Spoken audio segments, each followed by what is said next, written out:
Buenas noches familia, espero que se encuentren muy bien. Soy Paula Vázquez y espero que esta noche podamos ser muy bendecidos con la palabra de Dios. Vamos a orar para recibir su dirección. Padre amado, te damos gracias por tu bendición, por tu cuidado, por tu protección para nuestras vidas, Señor. Gracias porque tu palabra, Señor, es un tesoro, Señor, es algo muy valioso, Señor. Es ese medio, Señor, para conocerte cada día más, para ver lo que tú eres, Señor, para afianzarnos, Señor, en nuestra fe. Gracias, Señor, porque tú eres bondadoso, Señor. Te pido que seas tú guiándonos en este tiempo, que tu palabra, Señor, pueda entrar en lo más profundo de nuestro ser y podamos poner por obra lo que quieres enseñarnos. En el nombre de Jesús, amén y amén. Bueno, el día de hoy vamos a estar estudiando el Salmo 41 que dice así: Bienaventurado el que piensa en el pobre. En el día malo lo librará Jehová. Jehová lo guardará y le dará vida. Será bienaventurado en la tierra y no lo entregarás a la voluntad de sus enemigos. Jehová lo sustentará sobre el lecho del dolor. Mullirás toda su cama en su enfermedad. Yo dije: Jehová, ten misericordia de mí, sana mi alma, porque contra ti he pecado. Mis enemigos dicen mal de mí, preguntando: ¿cuándo morirá y perecerá su nombre? Y si vienen a verme, hablan mentira. Su corazón recoge para sí iniquidad, y al salir fuera la divulgan. Reunidos murmuran contra mí todos los que me aborrecen. Contra mí piensan mal, diciendo de mí: cosa pestilencial se ha apoderado de él, y el que cayó en cama no volverá a levantarse. Aún el hombre de mi paz, en quien yo confiaba, el que de mi pan comía, alzó contra mí el calcañar. Mas tú, Jehová, ten misericordia de mí, y hazme levantar, y les daré el pago. En esto conoceré que te he agradado, que mi enemigo no se huelgue de mí. En cuanto a mí, en mi integridad me has sustentado, y me has hecho estar delante de ti para siempre. Bendito sea Jehová, el Dios de Israel, por los siglos de los siglos. Amén y amén. Bueno, este salmo fue escrito por David en medio de adversidades. Vemos que el mismo texto nos da información sobre la situación que atraviesa David cuando escribió este salmo y podemos concluir las siguientes cositas. Por un lado, vemos que David está enfrentando enfermedad. En el verso 3, David menciona lecho de dolor. Aunque no está hablando en primera persona, de hecho vemos que los versos del 1 al 3 están escritos en tercera persona, podemos presumir que él se está incluyendo y que el término lecho de dolor significa estar postrado en cama. De hecho, el verso 8 nos confirma esto cuando David menciona que sus enemigos, al verlo caer en cama, deseaban que no se volviera a levantar. De su enfermedad no sabemos mucho.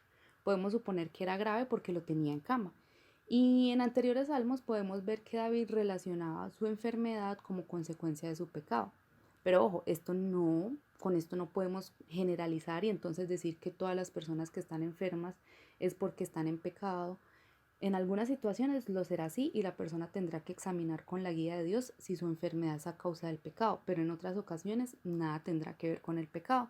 Y lo mismo David, en algún momento él pudo haber reflexionado que su enfermedad estaba asociada a un pecado, pero puede que en otros momentos haya estado enfermo y no tendría nada que ver con el pecado. Bueno, otra cosa que podemos ver es que David está enfrentando maledicencia, murmuración y complots. Básicamente estaba recibiendo todos los malos deseos de sus enemigos. Los versos 5 al 8 describen cómo los enemigos de David, aprovechándose de su condición, empezaron a manifestar el mal que le deseaban, tanto en pensamientos, palabras, hipocresía, en fin, eso era un brote de malos deseos por cualquier lado. Otra cosa que vemos es que David estaba enfrentando traición. El verso 9 describe que una persona en la que David confiaba mucho, en otras versiones de la Biblia lo mencionan como su mejor amigo, lo traicionó, y la expresión que se utiliza cuando se dice alzó contra mí el calcañar literalmente significaría como hacer una zancadilla, pero en términos generales se usaba para expresar una traición por obras, es decir, que ese buen amigo de David realizó una acción con la cual buscaba causar dolor en David. Algunos comentaristas bíblicos coinciden en que ese amigo de David era Aitofel, uno de sus poderosos consejeros, y la acción de traición que cometió fue haberse ido con aquellos que iniciaban una rebelión contra David. Y aquí hago una cuñita para que lean toda la historia detrás de esa traición. La encontrarán en 2 de Samuel a partir del capítulo 13. Ahí pueden ver como toda esa historia. Y bueno, retomando, hasta el momento hemos analizado la situación que estaba viviendo David, que hasta el momento es su panorama desesperanzador por todos lados. Pero los versos finales nos dejan ver cómo David, aún en medio de ese panorama turbio, podía encontrar consuelo en Dios, al recordar lo que él conoce, sabe y ha vivido de Dios. Y lo vemos en las siguientes cosas. Vemos cómo David confiaba en las bendiciones de Dios. Los versos 1 al 3 observamos que David está recordando las bendiciones que se reciben cuando se tiene un corazón dadivoso hacia los necesitados. Vemos que puntualmente él menciona que el que está atento al pobre recibe protección de Dios en el día malo, que Dios le dará vida, que será bendecido o dichoso en la tierra, que no será entregado a los enemigos y que será sustentado y levantado de la enfermedad. Las cosas precisas que David necesitaba. Y una vez más vemos cómo David se apropia y reclama las bendiciones de Dios, lo cual entonces también nos da a entender que David tenía un corazón dadivoso hacia los necesitados y por eso podía estar confiado de que esas bendiciones las iba a recibir. Y esto nos hace una invitación a pensar en los necesitados, no con la intención de recibir algo a cambio, porque si bien David lo estaba reclamando, esas acciones dadivosas tuvieron lugar en el pasado, cuando todo estaba bien. Él se acordó que las había hecho y ahí sí, en medio de su aflicción, acudió a esa bendición. La invitación entonces es que en nuestro presente podamos pedir a Dios que nos ayude a estar atentos a las necesidades de quienes nos rodean y así poder ser reflejo de la bondad de Dios.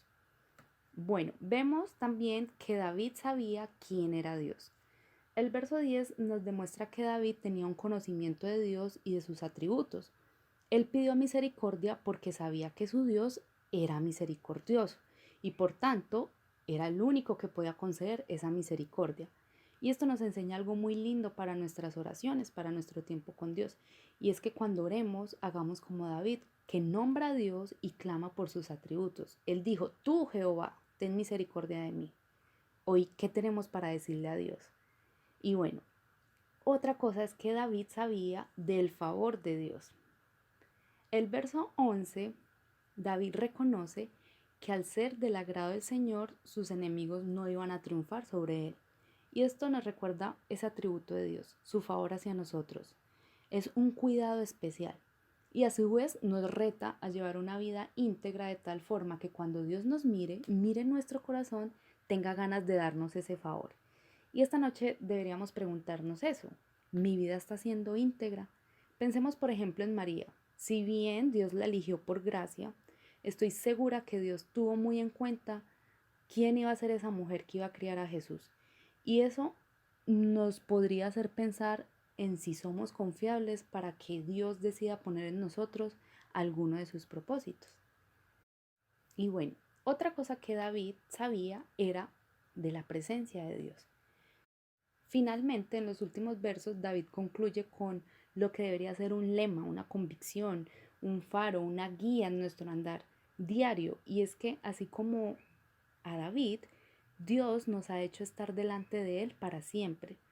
Su presencia nos rodea todo el tiempo, en el dolor más profundo, en la enfermedad más terrible, en la persecución que amenace con nuestra propia vida, aún en los momentos de felicidad, donde todo parece marchar bien, en todo momento Dios nos ha dado el privilegio de que su presencia esté con nosotros.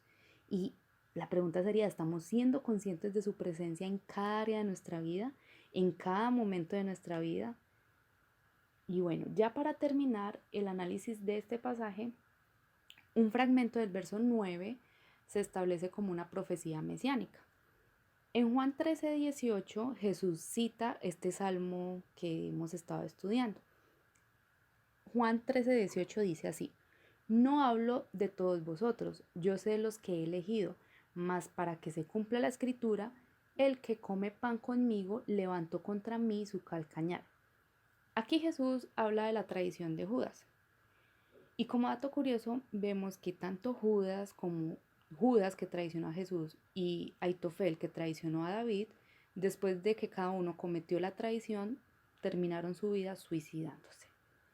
Y bueno, familia, espero que esta palabra de hoy haya llegado a lo profundo de nuestro ser y que podamos confiar en que Dios que sustentó a David en medio de esas adversidades sigue siendo el mismo Dios.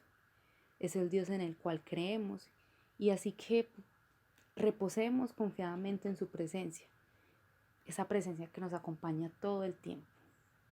Señor, te damos gracias por esta palabra que nos ayuda, que se establece también como una esperanza aún en medio de nuestras dificultades, las dificultades que cada uno pueda estar atravesando al día de hoy, las que atravesaremos en un futuro, porque sabemos pues que, como dice tu palabra, que no dejaremos de tener aflicción en esta tierra, pero que confiemos porque tú estás ahí con nosotros. Y hoy, Señor, al ver cómo David, aún en medio de sus dificultades, en medio de la persecución, de las personas, de la traición de los amigos, de la enfermedad, de ver cómo él pudo confiar en ti, de cómo él reclamaba y se acordaba de lo que tú eres, de lo que ya habías hecho con el Señor. Nosotros, Señor, podemos confiar que también es así con nosotros, Señor. Más bien, Señor, ayúdanos, Señor, a nosotros. Pon en nuestro corazón, Señor, esa convicción de que tú estás ahí cuidando, de que tu presencia está rodeándonos todo el tiempo y de que tú estás atento de cada cosa que sucede en nuestra vida. Gracias, Señor, en el nombre de Jesús. Amén y amén. Bueno, familia, gracias por estar conectados. Los invitamos a que cada noche sigan conectándose a este tiempo para crecer en la palabra, para conocer cada día más de Dios, así fortalecer nuestra relación con Él. Feliz noche, Dios los bendiga.